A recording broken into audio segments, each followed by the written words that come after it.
it's not about what college you attend, it's more about what you do once you get to that college.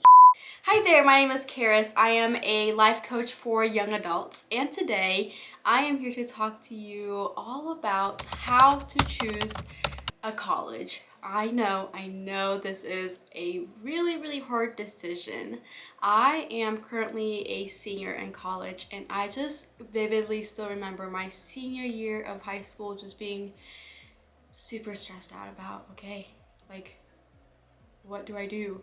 What college do I attend? And how is this going to affect my life? It feels like that one decision can like make or break your life, and it's scary. So today I am here to make that decision a little easier on you by giving you some helpful tips. So if you want to know more, make sure you keep on watching. And if you have already chosen a college, or you are pretty sure where you're gonna go ahead, comment down below, let me know. Maybe that way you guys can find some friends who will be attending the same college as you. So without further ado, let's get right into the video. I'm not sure if I'm liking this shirt. It's kind of coming off weird on camera, but anyways, that's not what the video is about.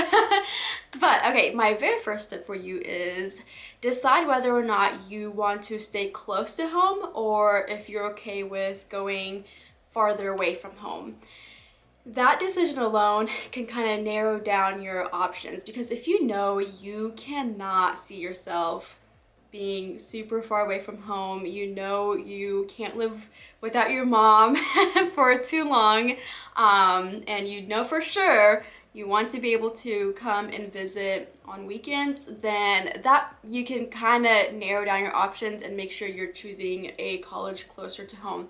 However, if you know that you are a little open to traveling further away for college, then you know that you have those options as well. So tip number one, decide whether or not you're wanting to stay close to home or if you're okay with moving away. Tip number two, decide whether or not you want to go to a junior college first and then transfer to a four-year university, or if you are wanting to go into a four-year university right off the bat.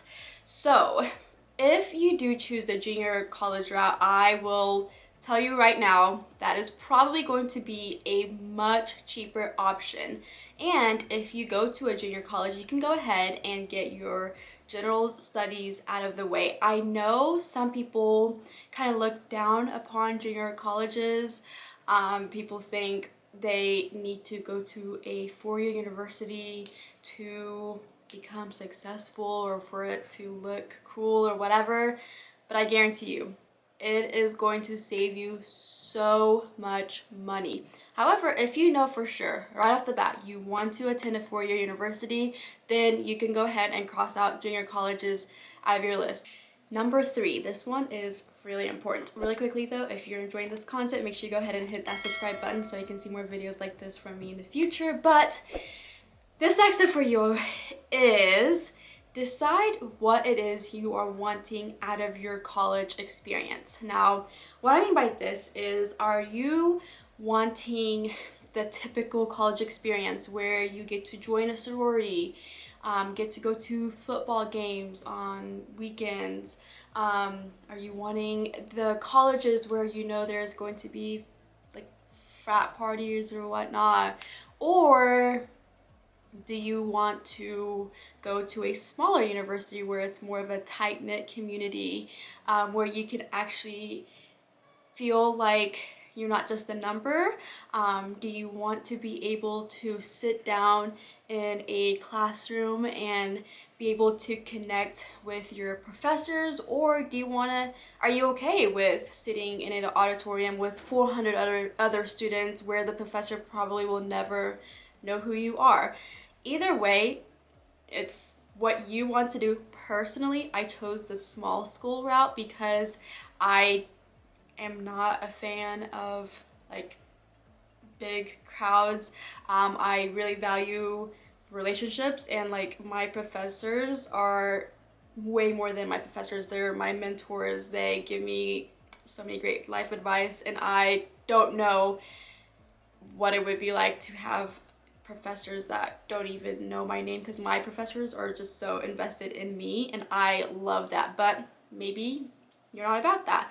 I do want to let you know there's pros and cons to both. If you chose a bigger college, like I said, you're not gonna be able to maybe find that community right off the bat.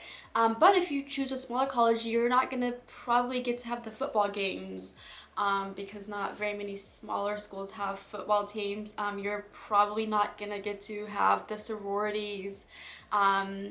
Maybe not if you're a partier. There's not going to be frat parties and like the typical things you see on Instagram when you think of college. So kind of decide what it is that you want your college experience to be like. And when you do that, make sure you're thinking long terms. Don't think, oh yeah, I want to go to college and party it up, and so I'm going to choose a big university, and then realize that, like, you know, if you choose that route, maybe it's gonna be fun the first couple of years, but the reality is you're gonna go to college to learn. And if you don't learn, you're gonna be spending a lot of money to go to parties. And I don't think you wanna do that. I don't think you wanna spend all that money and just kind of like party it away. So try to decide really, what do you want out of your college experience?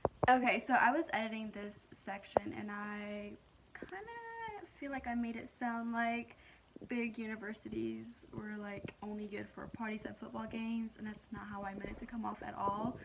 There are actually like huge pros of going to big universities. I think I'm just a little biased towards smaller universities since that's all I know, but I do know, like, if you go to a small university, there are some majors that you are not going to be able to do because bigger universities don't offer them. There are a lot of opportunities that bigger universities offer that smaller universities don't. So please, please, please know that I am not like bashing on big universities. I more so just kind of want to get the idea across that there is so much more to college than partying. So yeah. Sorry about that, and let's keep on going. Okay, this tip is really important, and I wish this was something that I was told earlier on, and that is, it is okay to transfer.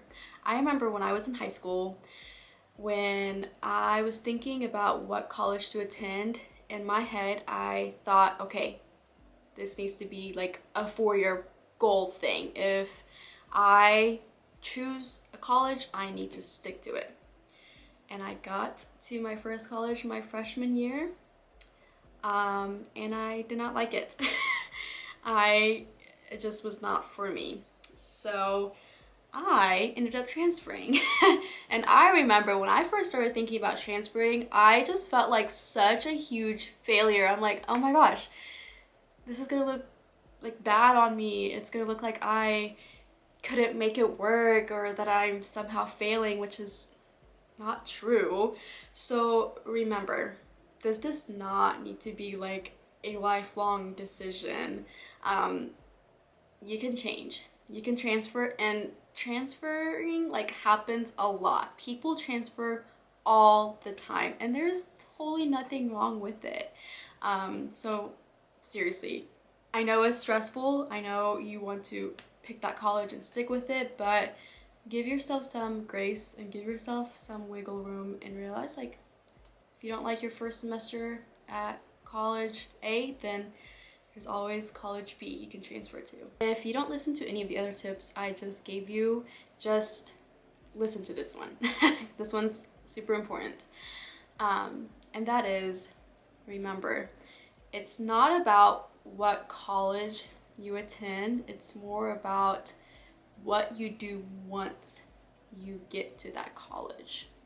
What I mean by that is, just because you decide to go to college, it does not automatically guarantee you a successful career. It doesn't mean you're automatically going to get every job you interview for. A college degree will give you that paper you need to say you're qualified to interview for a job, but that will not guarantee you a job. What matters is while you are in college that you work hard, you don't waste your life partying it away, you get some solid experiences, meaning working, getting internships, you build connections where you're actually talking to your professors, asking them how you can better yourself. It's a lot of actually doing more than what is assigned to you in the classroom. It's genuinely wanting to learn and going above and beyond to set yourself apart, because there are a lot of people in your shoes. There's a lot of people in college. So you need to think about beyond college. What is it that you can do while you're there, while you're in college, to set yourself apart after graduation?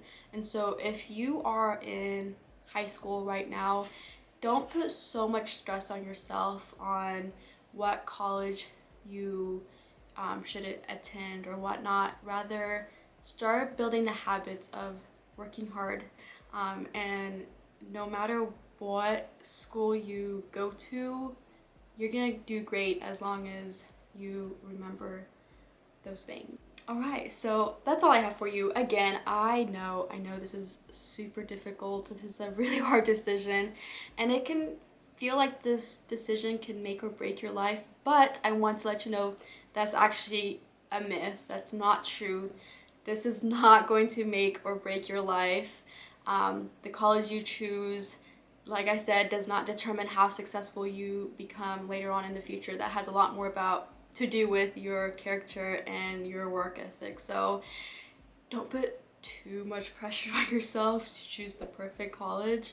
But I do hope these tips help you. If you find this video helpful, share it with a struggling friend. Like I said earlier, comment down below and let us know if you do already know what college you're leaning towards, or if you have any questions. Like I said in the beginning of the video, I am a life coach for young adults, and this is the kind of stuff that I help people with, figuring out what to do with their life. So if you're ever interested in working with me, check out the link down below. But yeah, that's all I have for you. And if you want to follow me on Instagram, I'm always active on there. But for now, that's all. And until next time, bye.